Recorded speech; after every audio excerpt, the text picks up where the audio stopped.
Welcome to Health Unabashed, the show that is unapologetically passionate about innovation as a catalyst for improving care. Hosted by digital health advocate, influencer, and author Gil Bash, the show looks at the thought-provoking ideas, people, and companies who are making a difference. I'm Greg Masters, the producer and co-host of the show, and join Gil as we engage industry talent who share their insights and best practices on how to connect the dots to create sustainable change. On today's show, our guest is friend and colleague, the multi-talented Daniel Kraft, MD. And with that introduction, Gil, over to you. Greg, thank you so very much. It's always a pleasure to get together with you, and I hope that the weather in San Diego is fabulous as always. Speaking of the West Coast, I'm with Dr. Daniel Kraft, and Daniel Kraft is known by many of us. He is really a Renaissance physician in so many different ways. A member, a flight surgeon for F-15 and F-16 pilots. He is part of, I think, Daniel, were part of the National Guard for some time. You finished your undergrad at Brown. You went on to, I think it was Stanford, then Harvard for some postdoc training. You're an author. You're one of the founders of the X Prize, professor of Singularity University. You're writing clinical papers on longevity. You're looking at stem cells. What aren't you doing that I've missed so far? I've got to know. And let me start with an interesting question for you, because you're so expansive and so amazing. I've got to ask, what is next in the life of Daniel Kraft? What secret surprise are you going to share with us right now? Well, I'm not sure what I'm going to be when I grow up, but I get that. I get that. The trick is not to grow up too fast. I don't know. I've always been sort of one that always liked to live at the convergences and not be stuck in one bucket or one silo. And, it's very easy to do that in medicine, right? You get super specialized. I did pediatric hematology, oncology, and bone marrow transplant after doing medicine and pediatrics at Mass General. But I think the fun part of life is bumping into other people who aren't like you in different fields and thinking about how to make the world better. And so, some of the things that I've been up to, particularly since the pandemic started, is I'm not the co-founder of the X Prize, but I've been chairing this X Prize Pandemic Alliance Task Force, which is now turning to a Pandemic and Health Alliance, where we've tried to bring folks from all sorts of different places, from NGOs to academics to Fortune 50s to startups, to address the challenges of this pandemic and prevent future ones, from PPE to diagnostics to therapeutics. In fact, together with Jeff Huber, I helped chair an X Prize for rapid, fast, frequent, cheap, and easy COVID testing, which certainly has been a challenge in this pandemic, and had over 70 teams from 700 companies, 700 wow. teams from 70 countries apply. And from that, we emerged with 9 incredible new technologies and winners, who many of which will apply to COVID, but also other infectious and non-infectious diseases. So I love sort of being at the interface. Other things I've been up to since the pandemic started is launching a new platform. Many of your listeners are interested in, digital health or connected health or mobile health. I think we'll just call it health, but I was lucky to get the domain digital.health. And so I've been building that into a bit of a digital health sort of platform. You can learn about what's the latest in regulatory and startups, and a big database and formulary where, if you're any sort of clinician or in healthcare, you can find what's out there and hopefully match that to your patients or your care teams. So those are a few things I'm up to. And also, since, nothing else to do during the pandemic, just launched a early stage venture fund focused on the next generation of digital health and longevity companies. So more than one hat at a time. I've got to see the book, the Daniel Kraft MD book that's going to come out. I know you've been working on a manuscript and you're sort of perfecting that, but I've got to say, probably a book about your life would be a bestseller, because you're up to so many things. But I've got to ask you something. You have very unusual pattern recognition skills. When you talk about these seemingly disparate things you're up to just now and your background, I kind of see it all as part of one cohesive narrative, and you're at the edge constantly of the what's next, and you're kind of living constantly at that tip. So I just want to find out, when you were in high school, were you the same person you are now in some respects? I'm still 16 inside. And with the Zoom filter, you too can be 16.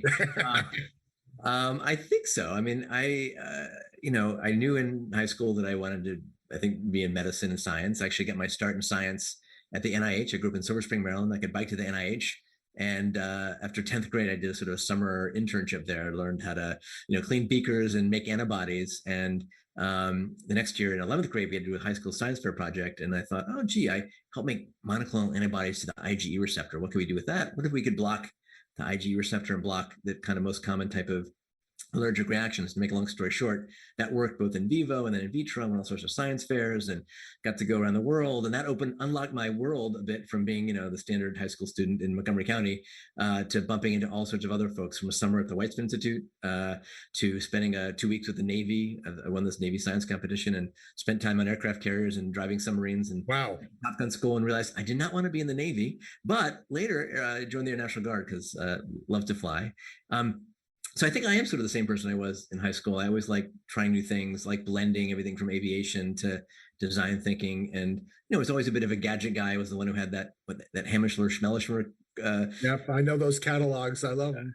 And in medicine, it's so easy to kind of get in a rut and just see your sort of world through the silo of your own medical specialty, that I've sort of, I think, taken a bit of that mindset and made sure I kind of got outside of my usual comfort zone, and have been lucky to have opportunities, bumping and crossing worlds. So I think my ability, if I have one, of sort of being on the edge, is realizing that the edge doesn't live within, let's say, traditional health and medicine. It's, I've been going to the TED conference for 16 years, running into people from entertainment and design, and folks who are, everything from building satellites to new forms of art and virtual reality. And that changes the perspective of what's possible, the art of the possible in my sort of silo of health and biomedicine.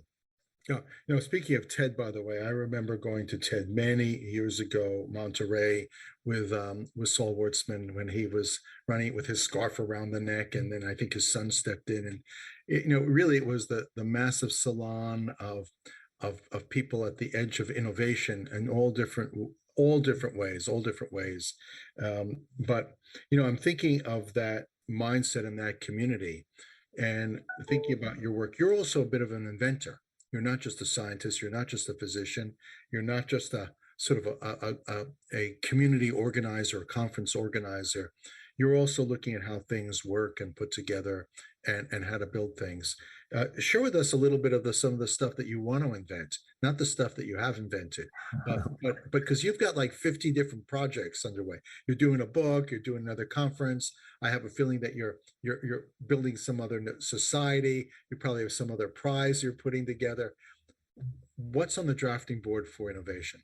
Well, if I knew my future, that would be great. But I think it comes down to always finding pain points to solve for. When I was a bone marrow transplant fellow at Stanford, I was lucky to be part of the very first year of Stanford Biodesign, which was kind of novel at the time, to put together people from engineering school, medical school, law school, undergrads and beyond, and to look at finding challenges, let's say in healthcare, and to invent solutions. And one of my inventions is this marrow miner device. You can watch the TED Talk about a better way to harvest bone marrow. I have another TED Talk around reinventing pharmacy, 3D printing pills.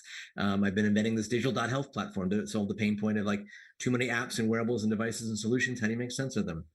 So I think what I want to invent next, I've run for I'm a bit of a, like Richard Saul Wurman, a bit of an accidental conference organizer, having been the chair of medicine at Singularity University, and for 10 years running, building, founding Exponential Medicine, is to think differently about the future of health innovation in our now hopefully post-COVID, super connected virtual and physical world, to go beyond sort of just having a once a year event, which is great, but to keep those dots connected, not just through social media, but along through lines, and to help the radicals meet the clinicians, meet the patients, meet the funders, to kind of really catalyze the future of healthcare in new ways. So that might be one thing I want to invent, along with teleportation and the ability not to need 7 hours of sleep. But you're not a Trekkie or anything like that. I mean, there's no transporter in your living room that you're tinkering with right now. No, but I did come up with and help run a $10 million X Prize for a medical tricorder, inspired by Star Trek. We all know, remember, Yep, Dr. McCoy. Boy, could wand you. And that was, kind of a cool concept. And what's been, I think, fascinating, if you look back at science fiction, that's inspired a lot of today. And And the Tricorder X Prize was to get folks to build a home-based, device that could diagnose the most common 19 conditions. And sort of the winners of that have now gone on to be big players in telehealth and home diagnostics, which has, of course, been accelerated by the COVID pandemic. So, the future is coming faster than you think. Star Trek and other things can inspire that. So I am a bit of a Trekkie, and I'm also a space geek. I was lucky to go to the Apollo 17 launch when I was a kid, and later actually met Gene Cernan, the last man on the moon, when I was at NASA Johnson Space Center. I almost got to be an astronaut. That's one thing that kind of drove some of my cross-fertilization. Being a pilot, getting involved in designing missions to Mars at Stanford and going to International Space University. And that kind of drove meeting other folks. I got to join the military and the Air National Guard. That was a different experience and a different type of people and thinking. And I think, we need more of that in healthcare, or at least healthcare innovation, as we're going to hopefully address the big grand challenges we have. Yeah, you have such credibility. It's not just your academic credentials, your medical credentials, your research credentials. Youth at NIH, the military aspect, and that's not a piece of you that it's in your bio, of course, that you were a flight surgeon as well, but it's not something you talk about often. And I'd just be curious, because we talked earlier that we both have military backgrounds, and I find that my background in terms of going beyond my comfort zone, thinking about others, putting myself out there to help others. How did that experience of being a flight surgeon and being in the National Guard sort of impact you then? How does it impact you now? Well, at first I joined. I joined because I loved flying. I had my pilot's license, from my second year at Brown University. Even ran the flying club, 1970 Cessna 150s for $20 an hour wet. And then I thought I wanted to be a fighter pilot, but I didn't have kind of 20/20 vision, which you needed at the time. And someone told me, well, they'll actually pay you to be a physician and fly in fighter jets and take care of the fighter pilots. I'm like, you actually pay me to do that? So, not knowing exactly what I was getting into, I raised my right hand and joined while I was a resident Mass General, the Air National Guard, the Massachusetts Guard, which is based at the time on Otis Air Force Base. And it was an amazing experience. Number one, to get to be part of the mostly, not always today, a bit of the brotherhood of the fighter pilot world is quite a special thing. I get my call sign spacecraft, to go through a bit of the, aerospace medicine program down at Brooks Air Force Base. I went to 2 weeks of commissions officers training, which is a short course for medical people. And I'm kind of maybe like you, I was a bit of a, from MASH, the Hawkeye. I'm like, you want me to do what? You want me to salute? You want me to do this? I'm like, why? By the end of 2 weeks of marching, I kind of got an angle on why the military has some of these things. They don't want you to ask for your opinion when they give you an order. So I had a little bit of appreciation for how larger organizations and leadership work. But then, there was definitely the family of being in the squadrons. My squadron on Cape Cod was the ones that responded to 9/11. Two of my pilots were the ones flying over the Twin Towers as they went down, unfortunately. So that was a lot of, essentially drama, but a real world experience. And then later I joined the F-15 squadron in Fresno when I moved back to California. But I think what I got from it was seeing how, super large organizations work. Sometimes it's a little bit high school. You have to check the boxes and get through it. But what was most impactful, I think, I got to go on a deployment to Saudi Arabia in 2000 as part of the no-fly zone missions over Iraq. If you remember back pre 9/11. Absolutely. We used to drive by Bin Laden construction, believe it or not. This is 2000. And what impressed upon me was I was only there for like 3 weeks. It was a great adventure. I got to fly over Iraq and fly in all sorts of other jets. But was the human, almost not toll, but all the effort that was maintained just for a deployment like that, the effort to maintain, let alone what happened later in the other wars. So a huge appreciation for those who serve. I was just like, a guard bum and doing a weekend a month and some deployments, but huge appreciation for that. And I love to tie in the aerospace medicine world to the medical world of today. I think flying and aviation has spurred, the checklist manifesto, how we do safer operations. There's crew resource management, how we communicate in the cockpit that can make safer communications in the operating room or the hospital setting. There's simulation, which has exploded in our day, where you can put on a headset and train like a pilot would in a flight simulator. So I love those sort of overlaps, to aerospace medicine and to the space side and beyond. I so identify with what you're saying. Obviously, different branches of service, but at the same time, the journey.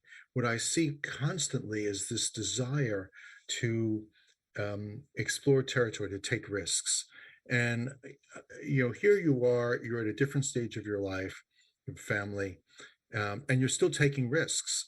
And I wanted to explore that a little bit with you, because so few people, as we get older, sometimes people kind of circle the wagons, psychologically. I don't want to take risks.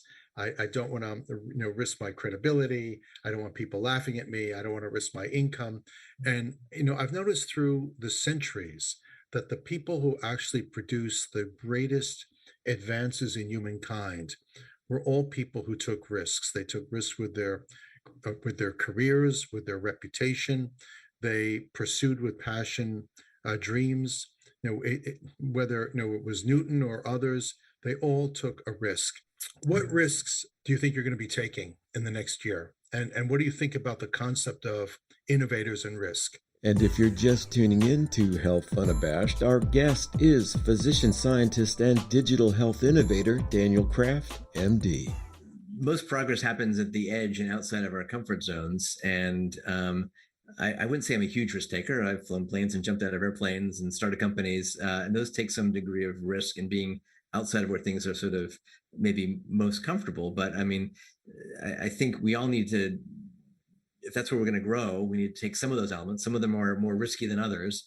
So I don't know. I kind of maybe have that part of my genetics. I'm hopefully not doing anything too crazy, at least according to my wife. But I think, yes, as you grow older, those things might change your priorities, when you have dependents, and you may not do that bungee cord jump as readily as you might have when you're in your 20s. Yeah. But I still feel, in watching you, and, we interact quite a bit on social media. You and I, we support each other. We're interested in each other's posts. You're comfortable expressing edgy concepts. And, I speak to a lot of people behind the scenes. They question me, and not in a bad way, in a interesting way, of my desire to express a point of view of what's happening in world events, or what's happening with racial equality or social determinants of health, of putting out a point of view out there. You do that as well. Is there any point where you sometimes at night you just say, gee, maybe I should delete that post? Maybe that post was too progressive or risque, or too strident in a point of view. At what point do you start to feel, I want to be a little more of a conformist? I don't see it in you, but maybe you think about it. Yeah, well, sometimes I've, against my better judgment, engaged with some of the trolls, particularly on the political spectrum, or the anti-vaxxers, et cetera. So, I think on the social media side, I probably have self-edited a bit. I don't think I've deleted any tweets, but I think it's easy just to retweet things or share interesting articles. But I think the folks who are most interesting on social media blend that with their personal perspective and passion. And it's not just here's some more information. And sometimes it is helpful to get into the weeds, and hopefully that can educate others, or maybe change some hearts and minds when that's relevant. And I think we've seen the pandemic, or the infodemic, somewhat catalyzed by social media, be a tool for good and for bad. And it's a bit of the new arena, so we might as well jump in and not hold back too much without being too disrespectful. With the exception of a few folks I've had to who've blocked me because they're afraid to engage. I find that kind of unbelievable that people would block you. You're really an extraordinary person for our field. By the way, if you're listening, follow Daniel Kraft on Twitter. He's very active on Twitter, on LinkedIn. Daniel, where else can we find you? Obviously on your website, you have, I think, Daniel Kraft MD, if I'm not mistaken. Social media, Daniel_Kraft, and my website's danielkraftmd.com, and where I try and put together a bunch of my projects and talks and other sharings. You can check out digital.health as a platform to learn about the latest in digital health. We're about to launch our new version of that, which will have 1,000 different startups and other companies. So those are a few places, and then on LinkedIn, there's a fun place to engage as well. What I think is what's magical about the sort of now social interconnected world is that we can be connected even though we're not in the same side of the continent. That you can meet folks you wouldn't often meet. Sometimes it's even on Clubhouse, and now I have met them in real life, or people who followed me on Twitter and I followed them, and we meet in real life. And that's where I think the sometimes the joy and the magic in life is not just being the people in your usual physical bubble. And one of the silver linings of COVID is that we've now, for better or worse, lived in a more virtual world, but have opened up some of those connections and collaborations. And my hope, being an optimist, is that some of those lessons and new tools and innovations will, save more lives or do more good than the horrible pandemic has in the long run. I'm hoping it's short term. I'm eager for in real life gatherings again, and I was traveling to a conference. I spoke in Israel a few weeks ago, and I know that you like to travel the world quite a bit. So you also are and have been a champion of a very important conference that has taken a bit of a hiatus during COVID, and people are big fans of what you were doing with XMed and other meetings that you put together. Anything on the horizon that we should start sort of thinking about and saying, hey, let's block out those dates because Dr. Daniel Kraft has something in the works? Well, I think, we've all been to lots of great conferences or medical conferences. They tend to be pretty, around one topic or one specialty or one field. And I was lucky, to, chair medicine at Singularity University since it started. And from that, saw the need to create a program that crossed all the fields of expanding technologies. So from that, built and ran Exponential Medicine for 10 years and held at the Hotel del Coronado, and really magical gathering of 800 folks, usually from 50 countries. Lucky to have Greg there and others. And now we're in the process of, a little hiatus, hard to do in-person meetings during the pandemic, but rebooting, rebranding that to sort of go beyond just the once a year annual meeting of amazing minds and ideas, but to expand that with both, virtual, physical, continuous, and community elements. So watch the space. We'll be announcing something in late March or April about the new form factor, but the same ethos. How do you get folks together who don't awfully meet, who are instigators, who are sometimes the round pegs and square holes in their healthcare systems or clinics, who want to think differently about reinventing and reimagining healthcare across the continuum, from prevention, diagnostics, therapy, everything from CRISPR to chatbots to drones to psychedelics. I think that's where kind of my favorite thing is to be a connector, open up people's minds and help catalyze, what's coming next in hopefully positive ways. One of the things along that line, first of all, we're all going to be looking for that. I'm positive it's going to be amazing. One of the things you work on, you've written about, you've talked about is longevity. And longevity is such a broad topic. I think sometimes we think we have a healthcare system. We really have a sick care system, and we have a sick care management system. And one of the elements of longevity is of course self-care, wellness. Some of it, of course, is, you talked about it before, cellular, science and so forth. But I know at XMed you've had a lot of interesting speakers. You've looked at a hyperbolic chamber therapy. You've looked at a lot of really cutting edge things that are science is kind of grappling with, not negatively, just trying to understand them. When you look at longevity and you look at technology, can you share with us maybe 3 or 4 things you say, folks, if longevity is on your radar screen, you've got to be listening and watching for X, Y, and Z? Well, great question. I think I tend to think of it more of, longevity is one thing. I live in Silicon Valley. Some people want to live forever, and forever is a very long time. I think no one wants to be 120 and feel 120. We want, 100 to be the new 60. So I think more about health span. We want to have, long quality of lives where we're active. We can eat, think, drink, communicate, etc. So I look at it from that lens. It is interesting. I was just at a real life conference with UnaBASHEd last week, who's doing a lot of work on like metformin. He's one of the founders of healthy aging, really. Exactly. And that clinical trial metformin's encouraging. I'm not on it yet, but I'm getting tempted. I think, with our emerging and existing technologies, we can do a lot to optimize our health and lifespan by doing smart things to hopefully get to the point where in 10 years, we're going to have new versions of CRISPR or mRNA vaccines to prevent cancer, Alzheimer's, et cetera, et cetera. So of course, the common things are now, get enough sleep, keep your exercise up, muscle mass, social activity. There's all those sort of basic 101s that we can all do before we start to go into whether NAD plus supplements work for us or don't. But I think it's an exciting time where the science, and I'm a stem cell biologist by background, is starting to meet the promise, whether it's to, potentially regenerate an organ, or we saw earlier in 2022 this year that the first xenografts from a pig were transplanted for both heart and kidneys. And if you're on the organ waiting list, you may not be kosher. But very critical. Look, actually, it's okay to do that. From what we're talking about. So we have a few moments left, and I sometimes feel like I'm dealing with like 3 or 4 Daniel Krafts. There's so much going on. But as we close, what's the next big thing ahead that we should be watching for in Dr. Daniel Kraft? In me personally? Wow. Well, hopefully I'll get a book out in 2023. You'll see Cool. this new kind of Exponential Medicine 2.0, which will hopefully be a platform to enable. Looking forward to it. But what's next? One technology that in terms of what's next, I always like to say it's no one thing. It's sort of this interface of AI and big data and 3D printing and nanotech and wearables. It's sort of how do we connect all those dots, and this world of as you talked about sick care is still modeled along the wrong incentives.